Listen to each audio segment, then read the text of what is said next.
मोदी पाकिस्तान आ सकता है, नवाज शरीफ भारत जा सकता है, पाकिस्तान के एक्टर भारत जा सकते हैं, भारत के एक्टर पाकिस्तान आ सकते हैं, पाकिस्तान के खिलाड़ी भारत जा सकते हैं, भारत के खिलाड़ी पाकिस्तान आ सकते हैं।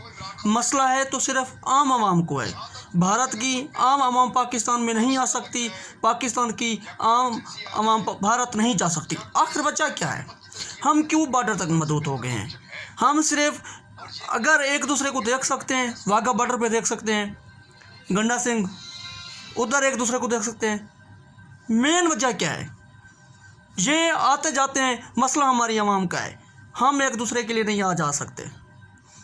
तो ये सोचें, मोहब्बत हम बेपनाह करते हैं एक दूसरे से, तो फिर हमें क्यों रोका जा रहा है? क्यों नफरतें पैदा की जा रही हैं? खुद मिलते हैं, टीवी पे बैठकर टाकरा करते हैं, एक दूसरे से गप्पें करते हैं, यूट्यूब चैनल पे गप्पें करते हैं। मसला आम आवाम का है, तो हमें सोचना होगा इस बात पे। पाकिस्तान के लोग भारत के लोगों से बेपनाह मोहब्बत करते हैं, भारत के लोग पाकिस्तान के लोगों से बेपनाह मोहब्बत करते हैं। तो इसी प्यार को कायम रखना होगा हमें। वासलाम।